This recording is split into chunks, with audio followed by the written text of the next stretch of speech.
In a major update, with Donald Trump recognizing that he was already going to lose Tuesday's vote to release the Epstein files in the House as more and more Republicans came out and publicly defected, Trump took to Truth Social, writing, "As I said on Friday night aboard Air Force One to the fake news media, House Republicans should vote to release the Epstein files because we have nothing to hide and it's time to move on from this Democrat hoax perpetuated by the radical left lunatics in order to deflect from the great success of the Republican Party, including our recent victory on the Democrat shutdown. The Department of Justice has already turned over tens of thousands of pages to the public on Epstein, are looking at various Democrat operatives, Bill Clinton, Reid Hoffman, Larry Summers, etc., and their relationship to Epstein, and the House Oversight Committee can have whatever they are legally entitled to. I don't care. All I do care about is that Republicans get back on point, which is the economy, affordability, where we are winning big, our victory on reducing inflation from the highest level in history to practically nothing, bringing down prices for the American people, delivering historic tax cuts, gaining trillions of dollars of investments into America, a record, the rebuilding of our military, securing our border, deporting illegal aliens, ending men and women's sports, stopping transgender for everyone, and so much more. Nobody cared about Jeffrey Epstein when he was alive, and if the Democrats had anything, would have released it before our landslide election victory. Some members of the Republican Party are being used, and we can't let that happen. Let's start talking about the Republican Party's record-setting achievements and not fall into the Epstein trap, which is actually a curse on the Democrats, not us. Make America great again." Now, a few things here. This is Donald Trump pretending that this was all his idea all along, saying, "As I said on Friday night aboard Air Force One, House Republicans should vote to release the Epstein files."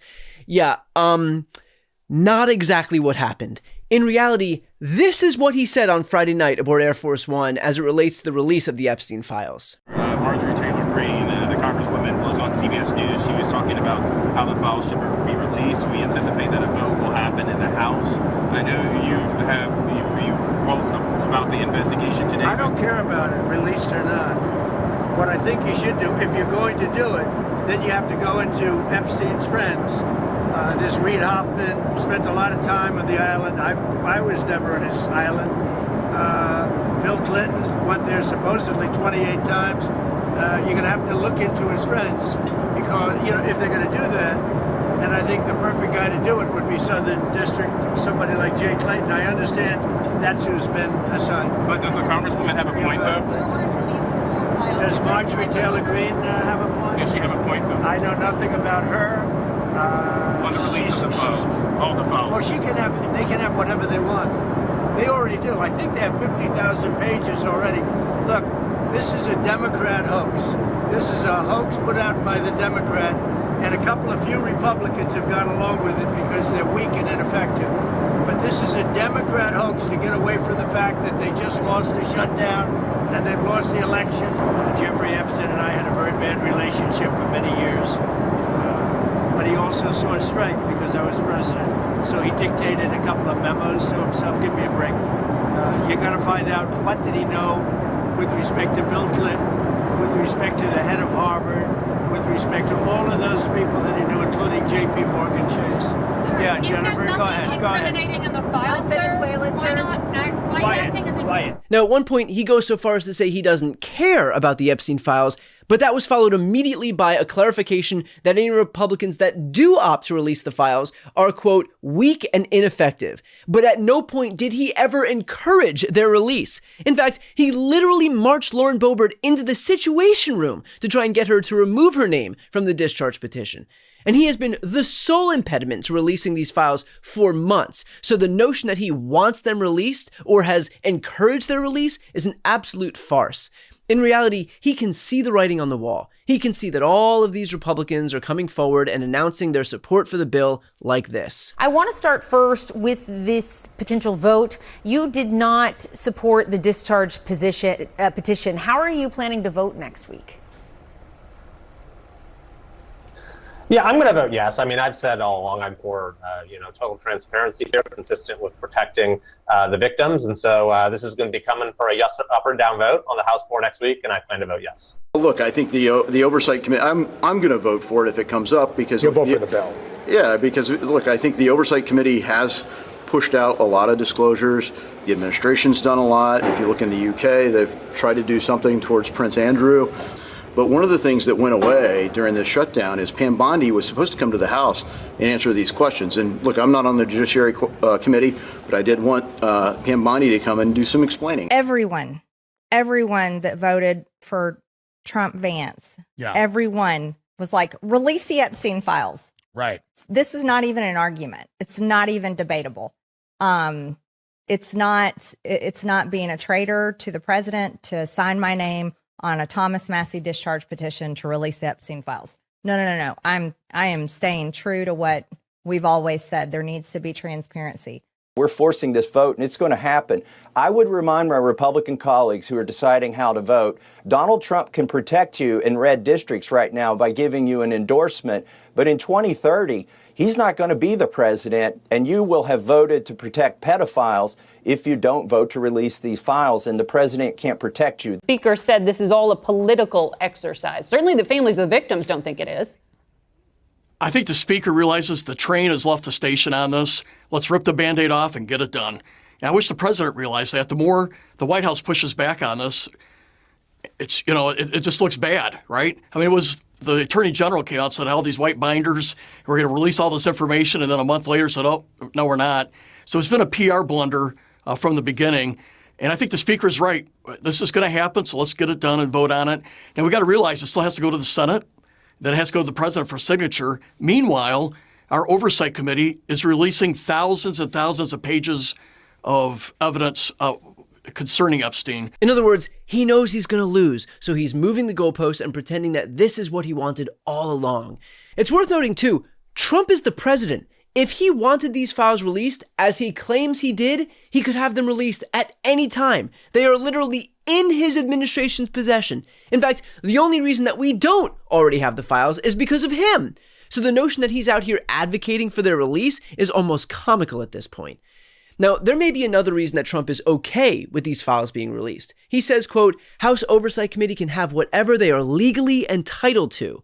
Well, you might remember that just days ago, Trump told Pam Bondi, his attorney general, to launch an investigation on Bill Clinton, Reid Hoffman, Larry Summers, JP Morgan Chase, and Pam Bondi agreed to do so. So now, if there are certain documents contained within the files that Trump doesn't want released, all they have to say is, well, those documents are part of an ongoing investigation, and then he gets to have those documents suppressed. A convenient little catch-all that protects him, that Pam Bondi will no doubt fall over herself to be able to be a party to. Or yet another reason. Remember when Donald Trump's acting deputy chief of the Office of Enforcement Operations at the DOJ was caught on camera saying this? Well, those files do exist. Yeah, thousands and thousands of pages of files. They'll redact every Republican or conservative person in those files. Leave all the liberal, Democratic people in those files. That was someone who works in Trump's Department of Justice admitting that they are going to redact all the Republicans' names and leave in all the Democrats' names. So it's not out of the question to assume that the files that Donald Trump actually releases are not the files in their entirety. And again, it wasn't us that said that this was going to happen. It was someone who worked in Trump's own DOJ. With that said, I posed this question to Ro Khanna about how we can have any confidence that what's being released is legitimate. Here's what he had to say. Well, we know what's in the files. I mean, I haven't seen them, but the lawyers of the victims have. So there are independent ways to verify whether what's being released is honest and true. There are also people from the Biden Justice Department that have seen the files. So there are independent verification that can take place about whether what we're getting is a selective leak. And then we're getting documents from the Epstein estate. So it would be particularly dangerous for the Justice Department to be leaking erroneous or redacted things when they know there are other sources for some of this information. And of course, to see the full interview with Ro Khanna or any of my other interviews or videos, please subscribe to this channel. It is and always will be 100% free. And finally, one more point. Donald Trump notes in his post that he wants to get back to his affordability agenda. Yeah, let's talk about that agenda real quick. Remember, Donald Trump campaigned on lowering the cost of housing, of rent, of groceries, of eggs, and yet what did he do once he had power? He engaged in a trade war that raised the cost of everything. He cut Medicaid from 17 million Americans, not sure how that's going to lower costs. He cut food assistance to the tune of $186 billion, not sure how that's going to lower costs. Ended subsidies for the Affordable Care Act that will result in healthcare premiums for 24 million Americans becoming 2, 3, 4, 5 times more expensive next year. Not sure how that's going to lower costs. Energy prices are surging. Inflation has been rising every month since March. Thanksgiving will be more expensive expensive, quite literally none of what this guy ran on doing has come to fruition. And the truth is that affordability is simply not a focus for Trump. It was on the campaign trail when he needed something from his voters, namely their support, but now that he's got power, he doesn't care about them. Now Trump's focus is on himself. It's on building a $350 million ballroom, on renovating the Lincoln bathroom in marble, on paving over the Rose Garden, on encrusting the Oval Office in gold, on retrofitting a Qatari jet to the tune of $1 billion, on buying Kristi Noem a couple of Gulfstream jets for $172 million, hosting crypto dinners where he casually doubles his net worth, hosting Gatsby-themed parties at his club. Donald Trump pretended to be a populist because he needed something from you. But now that he's got power, he is focused on his actual priority, which is himself.